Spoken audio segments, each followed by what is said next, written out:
¿Qué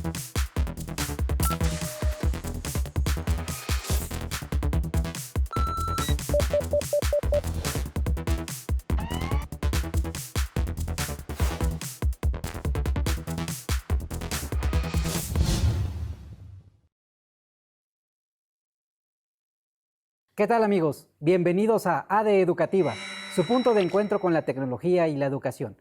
El día de hoy platicaremos sobre el reto de la tecnología y la educación, cuáles son los componentes más importantes.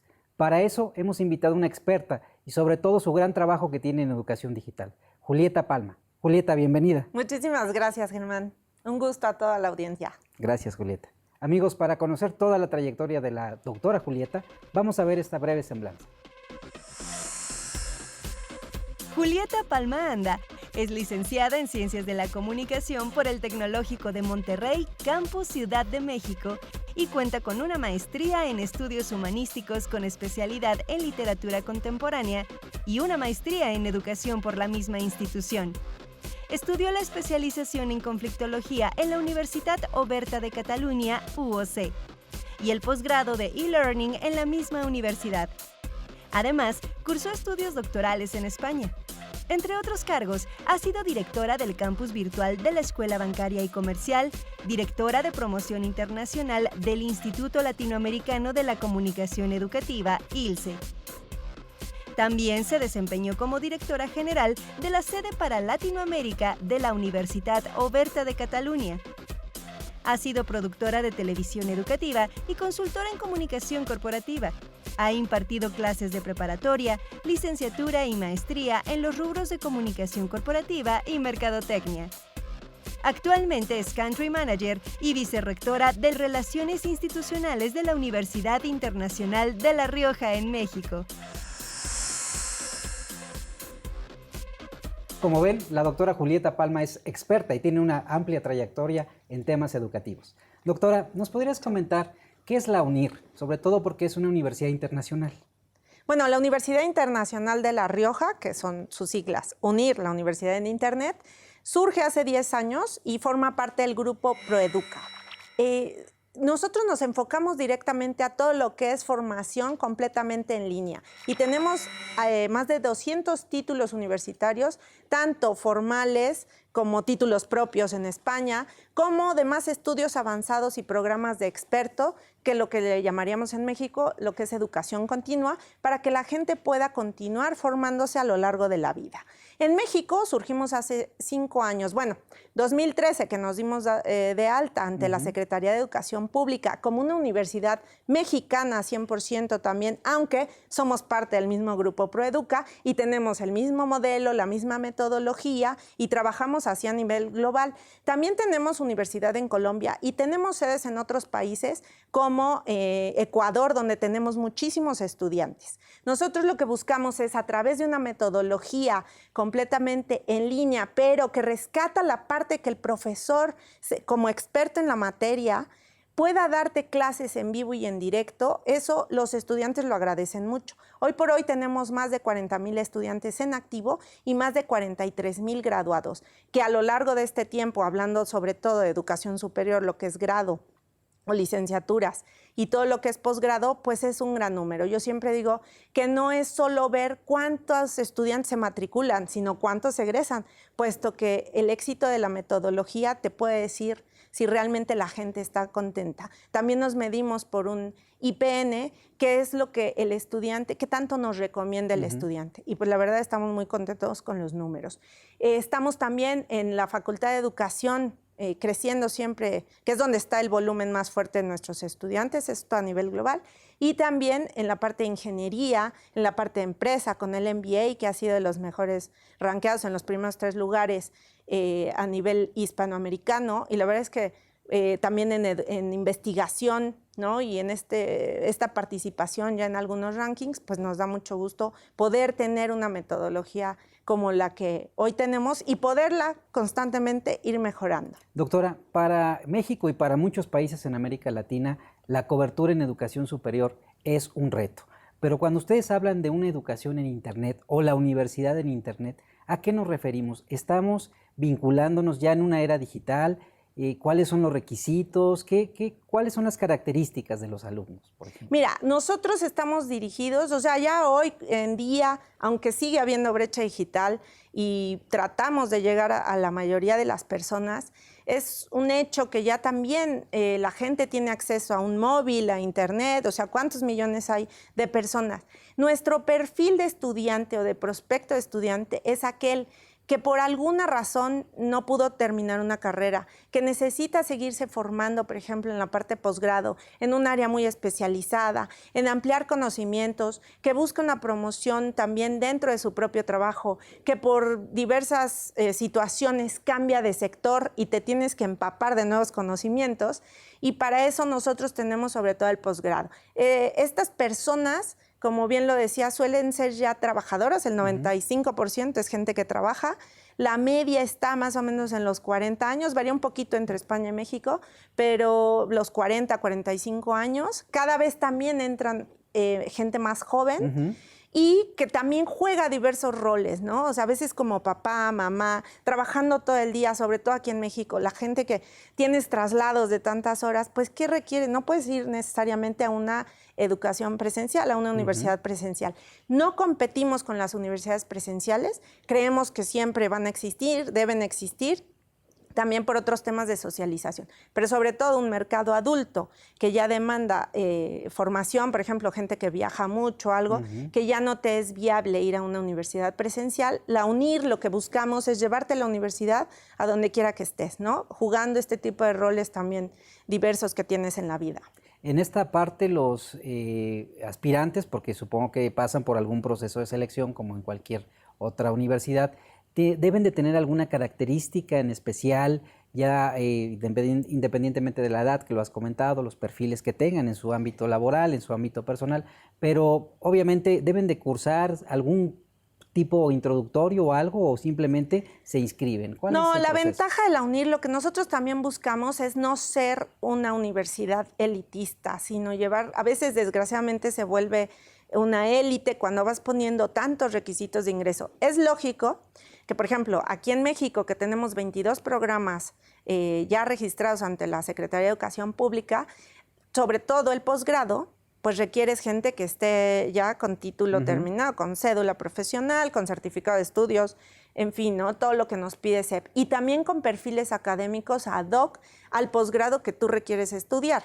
Eso de entrada, ¿no? Es muy difícil también por el grado de especialización dar acceso a, por ejemplo, a alguien que viene, no sé, de diseño gráfico, meterlo a derecho, ¿no? Y eso se entiende. En cuanto a exámenes de admisión y otros requisitos o de idioma, no les hemos puesto, precisamente buscando que la gente ya también muchos manejan tipo de tutoriales y demás, y se les da la admisión siempre y cuando cumplan con estos requisitos académicos sobre todo. Doctora, la Universidad Internacional de La Rioja se ha reconocido por un modelo académico que, pues, como dices, no compite con las grandes universidades de España, ¿no? La de Barcelona, en fin, tenemos grandes universidades españolas que han sido a lo largo de la historia, pero este nuevo modelo disruptivo, de alguna manera, en el tema educativo, porque dan otra perspectiva de la educación con otros componentes. ¿Cuál es su componente, sobre todo para estar gestionando estas clases? Porque cuando hablamos de una universidad en Internet, pues la gente esperaría las aulas, esperaría a los maestros. ¿Cómo opera este modelo, doctor? Mira, nosotros tenemos 4 factores fundamentales o pilares fundamentales. Una, el tener todo el material dentro de un campus virtual, el acceso a la plataforma y sobre todo contenidos ya analizados, revisados, para que tú puedas ir muy claramente desde que inicias hasta que terminas. Sabes, tienes una planeación, sabes todo lo que vas a ver a lo largo del semestre o de la duración del programa, de inicio a fin. Sí hay exámenes, que eso es algo que también tanto la ANEC en España como aquí en México la Secretaría de Educación Pública valora, puesto que siempre se ha puesto mucho en duda que si el estudiante es o no el que hace el examen y demás. Esa parte la tienes siempre en tu campus virtual y te puedes conectar desde cualquier dispositivo móvil, ya sea en tu computadora, una tablet, tu teléfono celular. El examen es el único que no puedes hacer en el celular todavía, pero se está analizando. Después de esto tenemos también, bueno, ahí buscamos dentro del campus que tengas esta parte de aprendizaje colaborativo. ¿Por qué? Porque sí estás dentro de un aula virtual, pero tienes compañeros. Tienes otro pilar fundamental que nosotros tenemos, que es el tutor, tutor personalizado, que se dedica, a diferencia de otros modelos, a estar solo para atenderte, no en dudas académicas, sino en un acompañamiento especializado de, a ver, mucha gente, lo que debemos cuidar es la deserción y mucha gente, claro, tienes tantas actividades en tu vida cotidiana que te resulta a veces difícil el poder entregar las tareas, el organizarte, a veces la gestión del tiempo nadie nos la enseña. Y estos tutores te llaman cada semana, máximo cada 15 días, depende también de tus horarios y tu flexibilidad, pero son como esa conciencia, ese Pepe Grillo que decimos nosotros aquí en México de, oye, Germán, no te rindas, mira, tú puedes. Eso los estudiantes lo valoran mucho. Tiene un factor motivacional. Sí, claro, es más motivacional el tutor, que siempre te escucha. Por ejemplo, en temas cuando fue el terremoto aquí en México, los tutores estuvieron pendientes de todos nuestros estudiantes para ver cómo adaptaban su tiempo cuando tuvieron un problema y demás, y no desmotivarse y abandonarlo.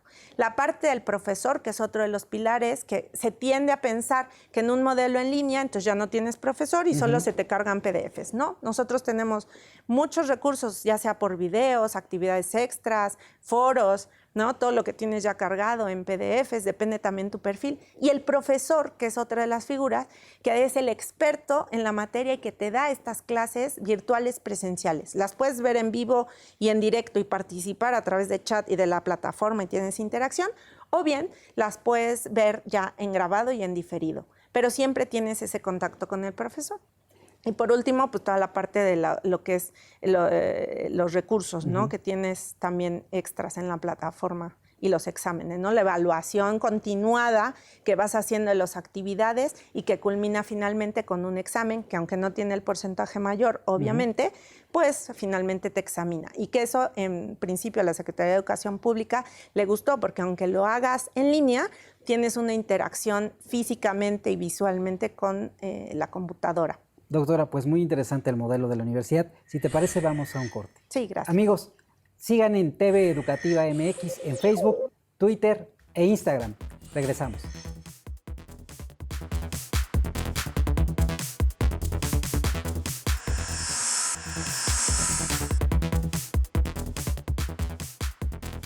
Amigos, estamos de vuelta en AD Educativa, su punto de encuentro con la tecnología y la educación.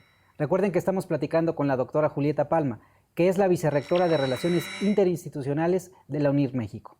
Doctora, nos has explicado lo que es el modelo de la UNIR, cómo podemos ya tener una nueva oferta, sobre todo para poder acceder a una educación 100% en línea, pero además de los requisitos que ya nos has comentado, ¿cuál es el tiempo de estudio, por ejemplo? Porque me parece que aunque hay las carreras presenciales tienen un tiempo establecido, yo creo que cuando uno trabaja con la autogestión puede hacer su propio ritmo, ¿no?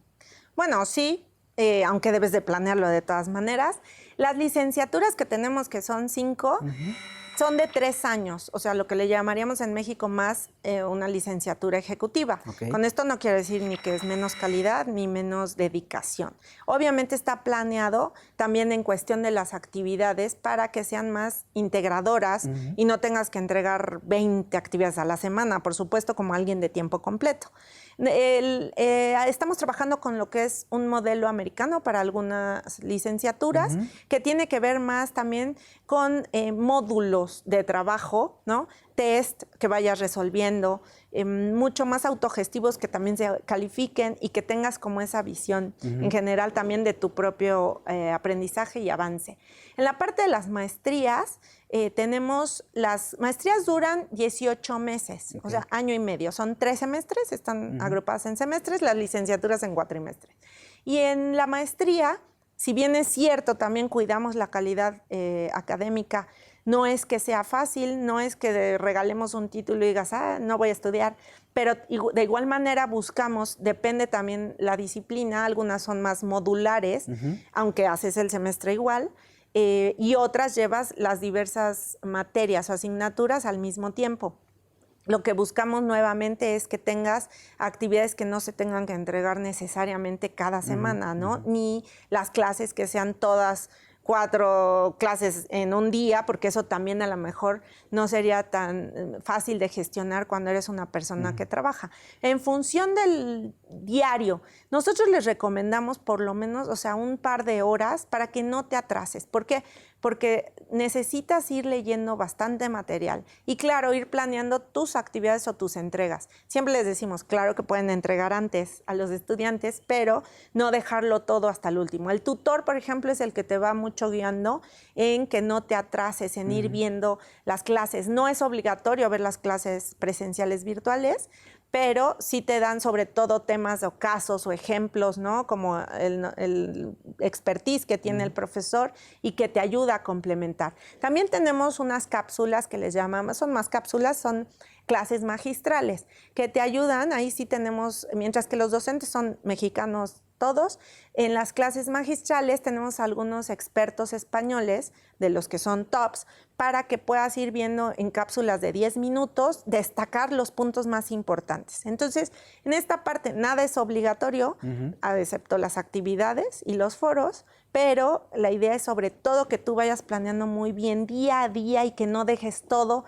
ni para el último momento, ni que dejes de conectarte toda la semana o 2 semanas, porque entonces sí vas perdiendo como ese acceso al conocimiento, ¿no? ¿Cuáles son las carreras más demandadas que ustedes tienen en su oferta educativa? Porque supongo que en México hay necesidades en algunos sectores, pero yo creo que están ustedes atinando a una oportunidad, porque en México la oferta educativa tiene que diversificarse en los distintos ámbitos. En licenciatura, definitivamente la de Derecho, donde nosotros también hemos planeado tener un currículo bastante al día, actualizado en lo que requieren los abogados hoy en día, como el tema de juicios orales, casos prácticos y demás. Esa es la más demandada de las 5 licenciaturas.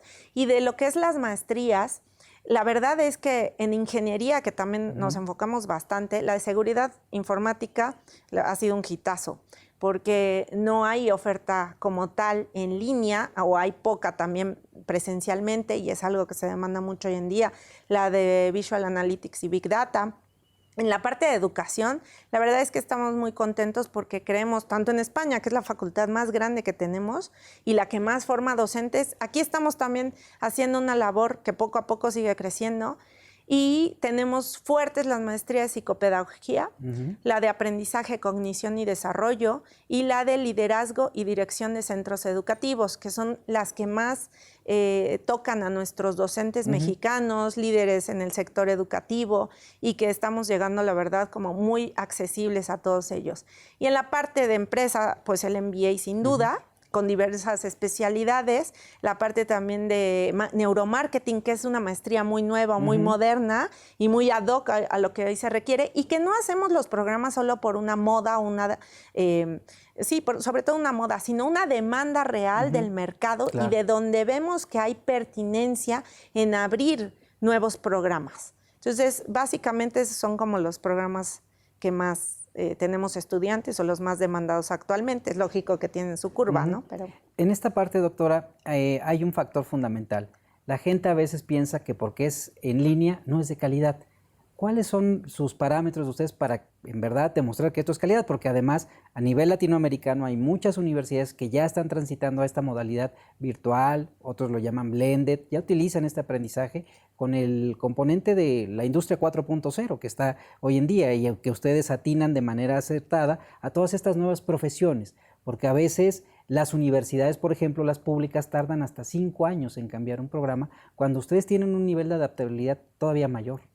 Mira, nosotros de entrada, o sea, también por toda la experiencia que ya tiene UNIR en España y en Europa, la ANECA, que es la agencia de calidad, donde metemos también todos a revisión los programas, sobre todo los oficiales, y no quiere decir que los títulos propios no lo hagamos también con esos estándares, pues te revisan también cada cuándo, o sea, qué demanda hay, cada cuándo, o sea, hay que cambiar el currículum, ¿no? El que puedas estar monitoreado por diversas agencias también, y que cumplas con estos estándares. En el caso de Latinoamérica, que también buscamos tener ese programa para la doble titulación en los programas de maestría con España, también buscamos no solo replicar un programa, sino acoplarte, pues como hemos trabajado con el SCELI, ¿no? En la UDUAL, el ver cuáles son los estándares que pone también el CALED, o sea, irnos adaptando y sobre todo también a lo que te pide la Secretaría de Educación Pública.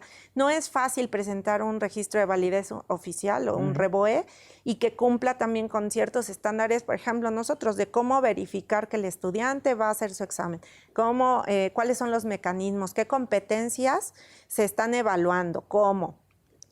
Cada vez está más con lupa la institución y la verdad es que tampoco nos molesta, o sea, yo creo que es mejor que te revisen muy bien y pertinentemente para que no se preste también a lo que es el negocio de la educación, sino a que realmente estás haciendo programas revisados por las instituciones que te dan esa validez o esa certificación. Nosotros también, al ser una institución que sí vamos en lo posible a la vanguardia, pues tenemos que hacer modificaciones a veces mucho más prontas u oportunas para poder dar a nuestros estudiantes como beneficiarios finales un currículo muy ad hoc y muy pegado también a lo que requieren los empleadores hoy en día. Sí, hemos visto, por ejemplo, que en el caso de México se ha transitado ya a tener licenciaturas en ciencia de datos, en Big Data, en fin, el Politécnico ya tiene algunas carreras, la Universidad Politécnica de Yucatán, pero vemos que otras universidades como que se han resistido a esta nueva tendencia. ¿Qué es lo que está pasando en el ámbito internacional, Julieta? Porque además también tienes toda una experiencia de lo que está pasando con estas nuevas profesiones. Bueno, con estas nuevas profesiones en general, yo creo que también, desgraciadamente, hay universidades que se han quedado, instituciones de educación superior, que se han quedado un poco en el rezago por no hacer modificaciones a sus planes de estudio. Yo creo que es muy importante trabajar siempre con las 4 hélices, o sea, la educación no solo viene del Estado, la educación no solo viene de las instituciones, sino también de la sociedad, ¿no? Que es una parte muy importante.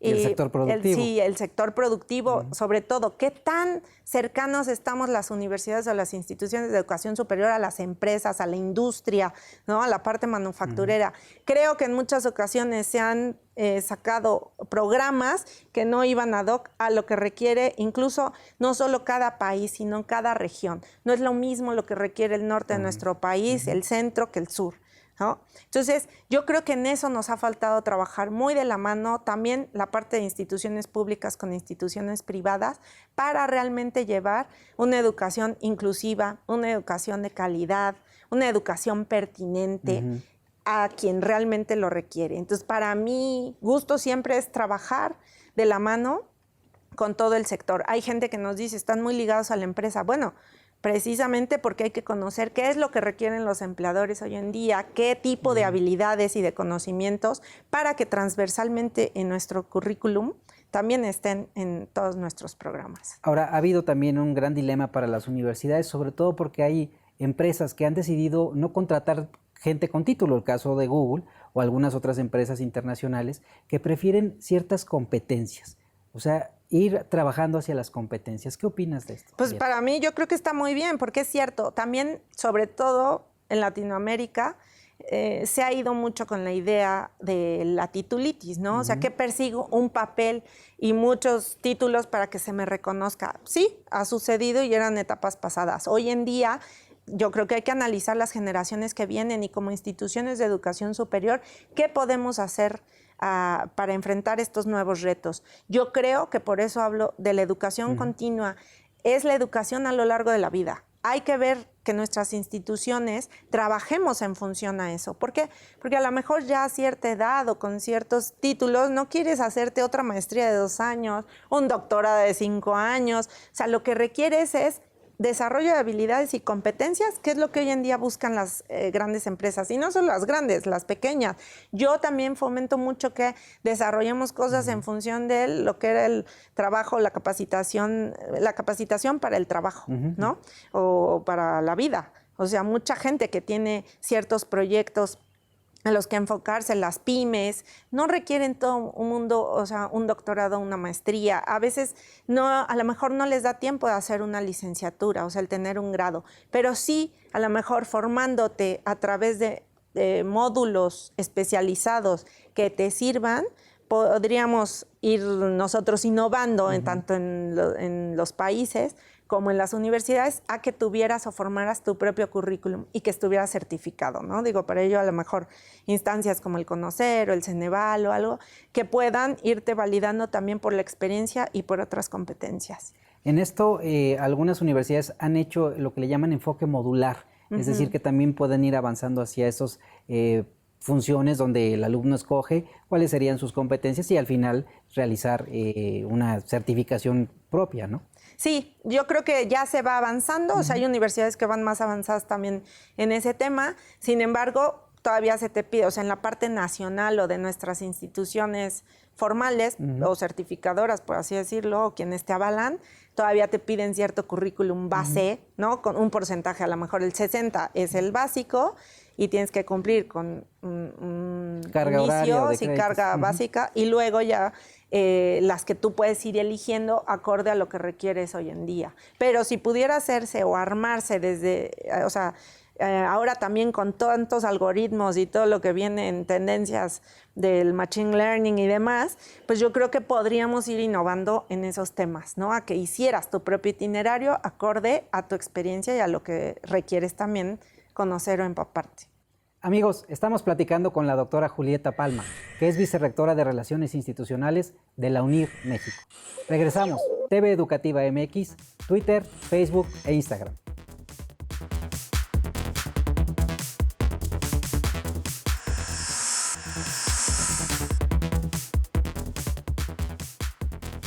¿Qué tal, amigos? Estamos de vuelta en ADE Educativa, su punto de encuentro con la tecnología y la educación. Recuerden que estamos platicando con la doctora Julieta Palma, que es vicerrectora de la UNIR México. Doctora, ya nos has platicado el modelo de la UNIR, sus alcances, cuál es la oferta educativa y además tienes una gran experiencia también en todo lo que es política educativa, has trabajado en proyectos de mucha importancia para México y tu visión internacional también me permite hacerte algunos cuestionamientos o algunas conversaciones, sobre todo con una agenda digital educativa. En México han existido esfuerzos por hacer de las TICs un componente central de los docentes y del sistema educativo. A lo largo de estos años ha habido muchos programas, proyectos, desde Red Escolar, que fue uno de los principales proyectos pioneros en el ámbito de la educación y sobre todo la computación.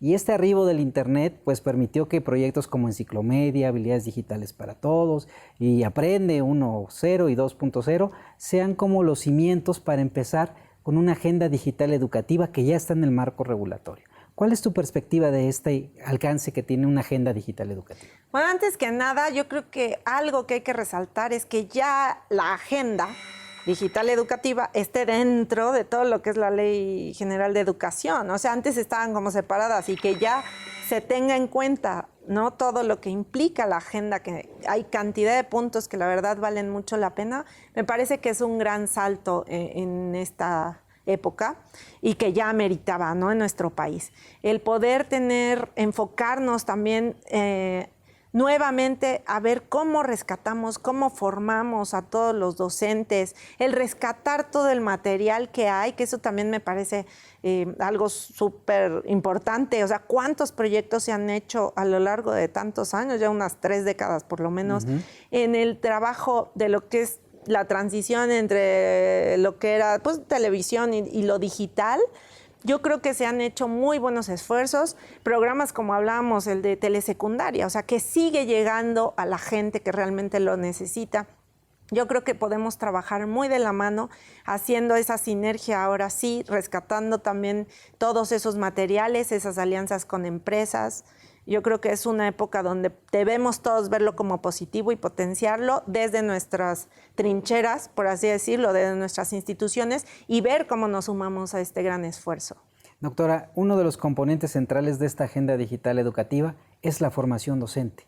Desde tu experiencia y desde ahora tu nueva profesión que estás realizando en la UNIR, ¿cómo ves este reto? Porque finalmente hay que capacitar, ¿no? El tema de brecha digital, las TIC en el aula todavía sigue siendo un componente, no hay todavía un sentido de penetración en muchas de nuestras escuelas con Internet. Ese reto, ¿cómo lo ves? La conectividad y sobre todo que los docentes tengan esta habilidad digital. Mira, yo creo que hay 2 líneas. Una, el ver otra vez, nuevamente, yo siempre digo, a través de las alianzas es que podemos llegar a tener esta cobertura, sobre todo en la parte digital. O sea, sigue habiendo muchas escuelas rurales, muchas escuelas donde no hay profesores para cada grado. Entonces, se requiere primero de hacer estas alianzas con las grandes empresas, con las que puedan aportar ver cómo reducimos la brecha digital y poder dotar de mayores dispositivos y sobre todo de ancho de banda a muchas instituciones que hacen falta. Y dos, yo creo que la apropiación en general, y no solo para los docentes, pero es algo básico o fundamental. Yo creo que ha faltado una estrategia realmente integral junto con los docentes de ver cómo se apropian ellos el uso de la tecnología o de las TIC. Creo que se debe hacer en conjunto. Creo que en el momento en el que hagamos transversalmente realmente el uso de las TIC como parte de un currículum y que no solo sea la clase de computación y te enseño a mandar un mail o algo, que sí, está muy bien alfabetizar, yo no digo que no, o sea, hay gente que lo requiere, pero en la medida en que tú vayas haciendo biología, historia, de una manera más dinámica, transversalmente, el tema de humanidades que trata ahora la agenda digital, que la verdad me parece increíble, y de igual manera, todo tiene que ser de una forma transversal para que sin que te des cuenta, tú vayas realmente viendo la potencialidad del uso de la tecnología. Debería ser lo más transparente posible y que la gente, o sea, es como cuando se les dieron los primeros cursos a los docentes, lo valoraban porque veían que realmente podían potenciar, mejorar sus trabajos, hacerlos de una forma más sencilla. Cuando hicieron, no sé, sus primeras presentaciones en PowerPoint, ¿no? O sea, todo eso, y no necesariamente se requiere de grandes tecnologías, pero creo que la educación también, por eso a veces hablo y remarco tanto la pertinencia.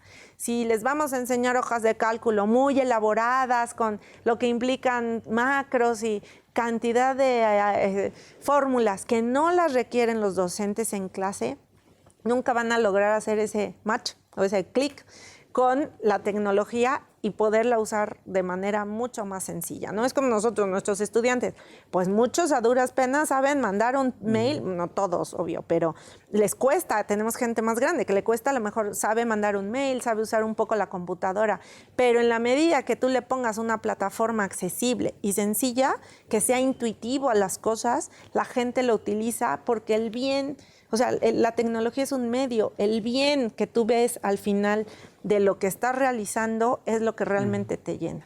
Gente en proyectos productivos que llegamos a trabajar anteriormente con otras instituciones, productores de café que jamás tenían acceso a la tecnología, productores de pequeños comercios o productos, a través de que veían las 3 cosas básicas para buscar en Google y cómo les beneficiaba a ellos, se fueron apropiando. Y también sacando provecho de los puntos de red que pone el gobierno, las escuelas. O sea, a mí me queda claro que solo sumando podríamos llegar a tener realmente una buena cobertura. Ahora, se habla de algunos proyectos en Latinoamérica que han sido exitosos, como el Plan Ceibal. En Colombia, por ejemplo, también tuvieron una política muy fuerte que a partir de Colombia TIC o Colombia Educa, que fue un proyecto también transversal. Pero cuando hablamos de las dimensiones del sistema educativo, creo que ahí es donde está el punto clave, porque no es lo mismo comparar el sistema educativo de Uruguay, por ejemplo, que el mexicano, ¿no? Que tenemos millones de docentes, escuelas y características muy distintas en cuanto al norte y al centro. ¿Cómo ves que estas tecnologías tengan que estarse adaptando? ¿Desde qué punto de vista podríamos generar estas alianzas? Mira, yo creo que gran medida es cómo trabajamos por regiones. O sea, de hecho, la Secretaría de Educación Pública tiene programas como muy ad hoc a cada región, pero también la capacitación a distancia o la capacitación en línea te da una ventaja de homogeneizar también la calidad o el tipo de contenidos que puedes estar mandando a todos los profesores. A lo mejor dividirlos en niveles, pero así como hacemos ahora en telemedicina, consultas a distancia, pues a lo mejor otra vez, o sea, clases a distancia. Yo creo que a través también de las empresas pequeñas o medianas que puedan apoyar en las regiones, por ejemplo, en Veracruz hay ingenios azucareros que están fomentando no solo la formación de sus empleados a distancia, sino también de productores o de gente de la comunidad. Yo creo que es parte tanto de la sociedad como de las empresas, como de la propia Secretaría y de instituciones públicas, el que fomentemos este tipo de trabajo para poder llegar a tener la mejor cobertura y formación tanto de nuestros docentes como de los estudiantes, que sí, yo también creo que nuestro número no se compara al de otros países y claro que cuesta. Ahora, justamente se han presentado los resultados de la encuesta nacional sobre consumo de Internet y veíamos que ya casi llegamos a los 80 millones de conectados, que eso no quiere decir que tengamos una brecha digital superada.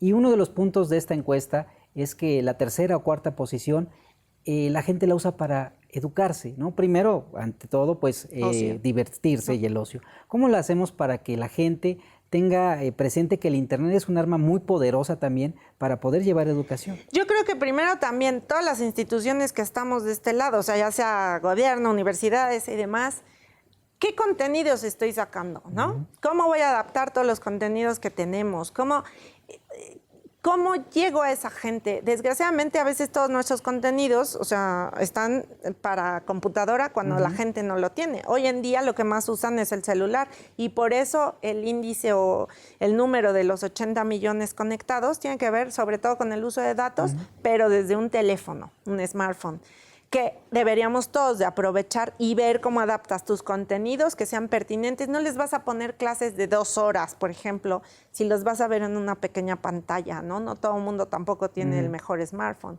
Yo creo que desde ahí tenemos que empezar a cambiar el chip para ver cómo nos adaptamos, qué tipo de contenidos les voy a dar, cápsulas o en general, tanto para niños, jóvenes, padres de familia, profesores, o sea, personas que además se la pasan trabajando. O sea, yo no puedo saturarlos con contenidos tan largos que no puedas ver o cosas difíciles que no se puedan trabajar en el móvil. Por eso yo digo, trabajar desde nuestras instituciones todos en ver cómo les adaptamos y cómo les llevamos bueno, si no es la universidad, la educación hasta sus celulares, que es de donde se conectan, haciéndolo atractivo. O sea, ¿qué es lo que le gusta a la gente? Muchos se conectan, aunque sea clases de matemáticas, a YouTube, pero porque el profesor era sumamente didáctico, espontáneo, normal, natural, no una clase aburrida, o sea, digo, con todo respeto. Pero a veces lo pequeño, como dicen, hasta la elegancia, lo menos es más, ¿no? Tratar de ser como mucho más sencillos, más accesibles y en pequeñas dosis. Pero digo, eso es algo que deberíamos de trabajar todos en conjunto para poder hacerlo, entre comillas, yo diría, hasta más divertido. Ahora, en esta parte creo que das en un punto central, que es el contenido. En estos años de política educativa con el tema tecnológico, la misma OCDE recomendó que no bastaba simplemente equipar un alumno por una computadora, una tablet, sino que el punto central era el contenido. Sí, cómo lo diseñas, porque claro, es cierto que hacen falta dispositivos para que la gente tenga acceso, o sea, y dónde se conecte, ¿no? Si no tienes banda ancha, no vas a poder. Pero incluso, como veíamos, aunque lo traigas precargado, si no está diseñado para que lo comprendas, para que sea algo que tú le veas la utilidad, difícilmente lo vas a ver, ¿no? O sea, también yo creo que hay que comprender el perfil muy bien de cada usuario al que te estás dirigiendo, y no nada más como por usuario individual, sino a cada sector y a cada grupo, cuáles son mis objetivos. Y los docentes, tenemos una variedad muy amplia, desde profesores rurales que hacen su mejor labor y de verdad es para felicitarlos, hasta profesores que tienen doctorados, maestrías. Sí, pero entonces, ¿cómo voy seleccionando la cantidad de recursos que existen hoy en día y dárselos acorde a lo que, por eso digo, pertinencia? Doctora, en esta parte hay un tema fundamental que estamos transitando ya una educación digital. Es una pregunta porque pues vemos que ya hay, por ejemplo, prepa en línea, que es una modalidad, un servicio que atiende la Secretaría de Educación Pública para todos los chicos de media superior. Y también hay una universidad de abierta y a distancia, desde la propia Secretaría. ¿Estamos transitando hacia estos modelos? Pues yo creo que ya A ver, yo creo que ya transitamos. Yo creo que todavía en nuestro continente falta mucho todavía el aceptarlos y el incorporarlos como algo normal, como algo que ocurre, que ya se da. O sea, que es algo que yo también siempre al trabajar con Europa, creo que en esa parte tenemos que aprender el que no hay como un mito, diversidad. pareciera. Claro, es que la gente todavía tiene miedo. No, si luego en línea no sirve. ¿Por qué? O sea, yo siempre les digo... O le tienen miedo. Sí, pero también cuando tienes grupos de 500 personas y te toca hasta atrás, también es educación a distancia, ¿no? Porque el profesor es imposible que se dé cuenta lo que está haciendo la última fila de estudiantes en esas aulas magnas. Y no es crítica, es simplemente que tenemos temor al cambio. Pero así como mucha gente consumimos Netflix y ¿no? Televisión on demand, pues también tenemos la educación on demand. O sea, y el poder, yo creo que nos falta formación en esto, el creernos que hay educación de calidad, que no hay una diferencia, también eso es cierto. Hablemos con los empleadores, ¿realmente te critican o te minimizan si vienes de una universidad en línea? Yo los invito a que hablemos con muchas de las empresas, al contrario, cada día más valoran este tipo de educación o esta modalidad. ¿Por qué? Porque desarrollas otro tipo de comunicación y habilidades y competencias que a veces en la parte presencial estás muy acostumbrado a decir, bueno, no las necesito. El tema de la comunicación, por ejemplo, escrita, no estamos tan hábiles a veces en la parte presencial como cuando solo tienes la parte de hacer trabajos y comunicarte. En fin, el trabajo a distancia, la autogestión del tiempo. Yo creo que toda esa parte ya hay que romper esos mitos porque hay muchas universidades en línea o a distancia, como ya las tiene CEP desde hace muchos años, que ya estamos en esta era, que es cierto que hay que reducir la brecha digital, pero hay que sumarnos a lo que está hoy en día y a cómo podemos llevar este tipo de modalidades a tener mejor cobertura, ¿no? Viendo todas las ventajas. Doctora, muchas gracias. Amigos, estamos platicando sobre tecnología y educación. Recuerden nuestras redes sociales, TV Educativa MX en Twitter y en Facebook. Regresamos.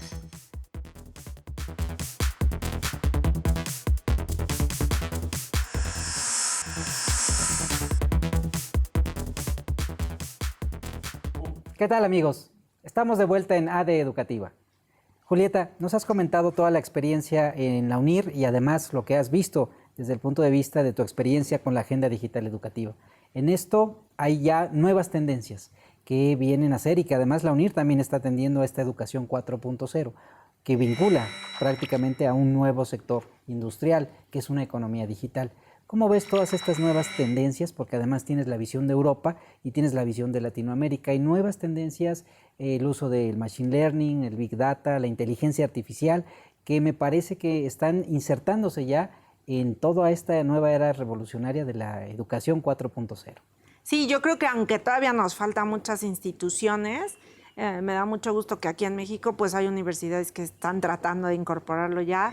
Y nosotros también, al ser bastante pioneros en todo lo que es la educación en línea, en la parte de Learning Analytics, hoy hablar ya de lo que es inteligencia artificial, el machine learning, ver cómo utilizas toda la parte de Big Data, precisamente para... Nosotros lo estamos haciendo mucho con el prospecto, ¿no? Yo creo que es todo un gran reto y que sin duda la educación superior no puede quedarse fuera. Las empresas, las grandes empresas, lo están haciendo, ¿no? Para conocer ya a detalle el perfil del consumidor, cuál es tu itinerario en Internet, qué navegas, qué clicas, cómo te aparece todo. La parte de publicidad está, yo creo que al día en todos estos temas, ¿no? Los algoritmos como Facebook, en fin. Pero para educación superior no deberíamos quedarnos atrás.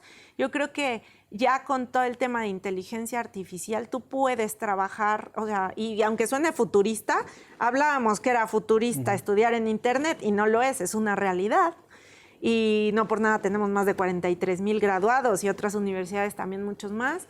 el hecho de que tú puedas conocer muy bien desde el perfil de la gente que te busca, qué es lo que requiere, a lo mejor hasta futuro sugerirles cuál sería su itinerario ideal, ¿no? Nosotros, por ejemplo, ya sabemos en UNIR cuánto tiempo se queda en las páginas, de cuál es el programa que más busca, qué habilidades llega a tener, o sea, cada vez estamos perfilando mucho mejor al prospecto que desea estudiar con nosotros. Y más adelante también, imagínate que lo que hablábamos de los itinerarios, que ya con todo el algoritmo del machine learning y todo esto, pudieras tú saber bien cómo hacer tu itinerario. O sea, yo creo que esta parte de que las máquinas aprenden y que te pueden ayudar, gestionar, resolver problemas complejos, para la educación superior sería una maravilla, y en general yo creo que puede ayudar mucho para la formación de los docentes, para identificar la diversidad que tenemos en las personas en sí, en tantos perfiles. Imagínate que te fuera sugiriendo de una base tan grande de datos que existe, el que te dijera, pues a ti, Germán, te tocaría ver este video, aquel, o algo, porque tú aprendes mejor así. Un aprendizaje personalizado. Sí, mucho más personalizado. Yo creo que hay que explotarlo, no hay que descartarlo, y así como lo están haciendo otros sectores, para la educación en general sería una maravilla. Que todavía falte que la gente a lo mejor confíe en este tipo de cosas, así como nosotros con el Learning Analytics vamos viendo dónde podemos reforzar el apoyo a nuestros estudiantes, dónde es donde abandonan. Podríamos prevenir, por ejemplo, en mucho la deserción que existe en tantos de nuestros países, para poder darles, yo creo que la deserción habla de si no es de un fracaso, de que algo no estamos ofreciendo bien, ya sea en un sistema educativo nacional o en nuestras propias instituciones. Yo lo vería esto como una maravilla, el podernos insertar ya en esta cuarta revolución. Justamente el año pasado en Beijing, China, se reunieron los ministros y representantes que participan en la UNESCO para hacer esta declaración de Incheon, que prácticamente buscaba que la inteligencia artificial tiene un alto potencial para incorporarlos a los temas de política pública, de gestión, también todo lo que tiene que ver con la analítica, pero recomendaban algo los ministros, que no perdamos de vista que la inteligencia artificial tiene un valor social, ¿no? Y que esta inteligencia no va a desplazar alguna otra inteligencia, sino más bien puede apoyarnos. Sí, yo también creo que nunca debemos dejar de lado que somos seres humanos, que tenemos un valor, ¿no? Por sobre todas las cosas como personas, que no es desplazar, es poder resolver problemas de gran complejidad, que a veces ya no tenemos a las personas tampoco tan habilitadas, no porque no se quiera, sino para ir resolviendo otro tipo de apoyos, de ayuda. O sea, que siempre veamos a la tecnología como un apoyo, como un medio para poder ofrecer mejor calidad de vida a las personas. O sea, yo eso es como lo creo, lo veo, y creo que en la educación puede ser así. O sea, el que te ayude, por ejemplo, los tutores virtuales, qué mejor que teniendo una base de datos, y yo creo que, o sea, puedes ayudar virtualmente con las típicas preguntas frecuentes, el perfil, conociendo la máquina, cómo eres y todo, te podría ayudar a resolver cantidad de problemas. No quiere decir que va a sustituir al docente, por ejemplo, que yo creo que la idea es ver cómo reenfocas la actividad, o cómo enfocas más la actividad de cada uno de nuestros personajes o pilares fundamentales dentro, o actores fundamentales dentro del modelo de enseñanza-aprendizaje, ¿no? Cómo los ayudas a que no resuelvan a veces cosas que se podrían resolver con un robot, una máquina, que son a veces también más sencillos, o puedes tenerlos más homogenizados y más estándar, y que estas personas realmente se sitúen o se enfoquen en problemas que sí requieren de nuestra atención. En esta nueva era de tendencias educativas han existido estos famosos cursos MOOC, los cursos abiertos en línea, que pareciera que también han roto desde el 2012, que nace esta experiencia del MIT y Harvard, ¿no? Que desarrollan la primera plataforma de cursos abiertos, y que es una educación masiva, y que finalmente también la UNIR ha realizado cursos MOOC. ¿Cuál es tu perspectiva? Porque finalmente también es un conocimiento abierto, donde en un curso puedes tener 5,000, 10,000, hasta miles de personas y de alumnos, y capacitándose en un solo lugar. Mira, yo creo que los MOOC han servido digo, y si bien es cierto, fue un gancho de marketing como surgieron, pero yo creo que ha servido mucho para poner en abierto este conocimiento. Yo creo que de nada nos sirve tener controlado o querer controlar conocimientos o materiales que vas desarrollando, ya que hoy en día yo creo que parte, ¿no?, de toda nuestra sociedad del conocimiento es precisamente ponerlo en abierto para que la gente aprenda.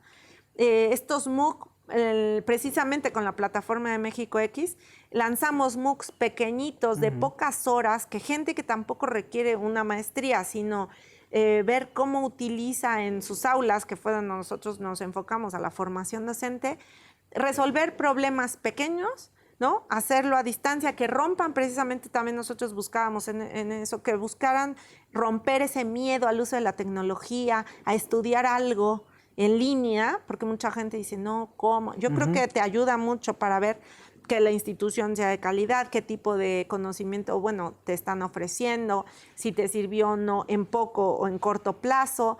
La verdad es que yo creo que es un buen modelo de seguir trabajando, de que gente que a lo mejor no requiere la certificación, pero sí el conocimiento pueda hacerlo, y de compartir y ir mejorando cada vez. Yo creo que también se vuelve un reto, que cada institución vayamos mejorando y adaptándonos, claro, a los contenidos, ¿no? Y qué bueno que puedas decir, oye, como el de la UNAM que sacaron, el de cómo hacer una tesis, fue de miles y miles, un hitazo. Qué maravilla, porque se ve que eso es lo que realmente también necesitan muchos de los estudiantes, y a lo mejor las instituciones no nos habíamos dado cuenta.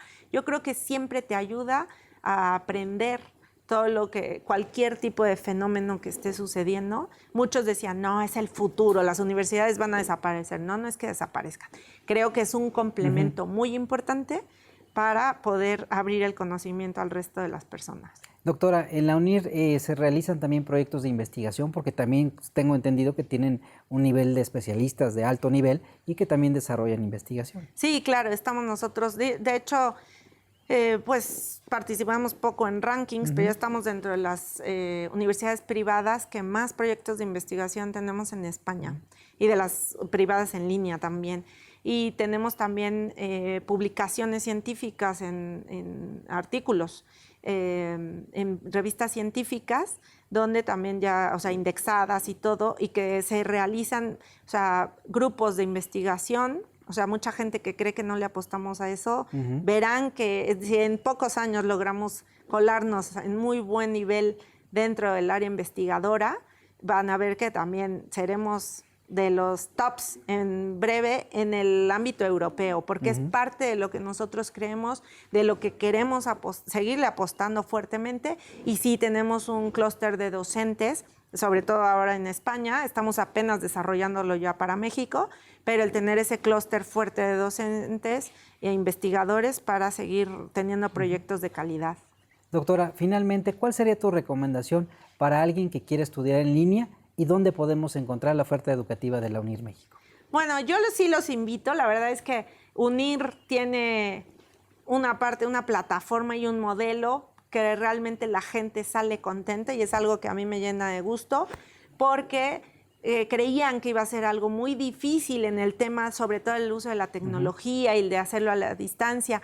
Y el modelo, como les comenté, del tutoreo del profesor, les ha ayudado a culminar con éxito sus estudios. La oferta la pueden encontrar en mexico.unir.net para todos aquellos que requieran ver todos nuestros programas, el plan de estudio, la metodología más a detalle. Y también, si requieren escribirnos a info@unir.net o a julieta.palma@unir.net, con muchísimo gusto les podemos ir a hacer alianzas con las empresas, con las universidades. Siempre buscamos hacer sinergia con las instituciones, así que encantados de hacer también algo en pro de nuestra educación.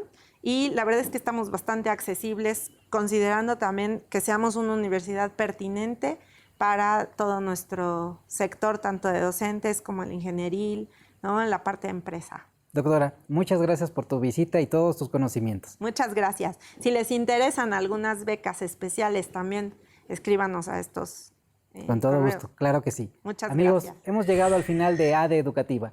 Recuerden sus redes sociales, TV Educativa MX, en Twitter, Facebook e Instagram. Nos vemos hasta la próxima.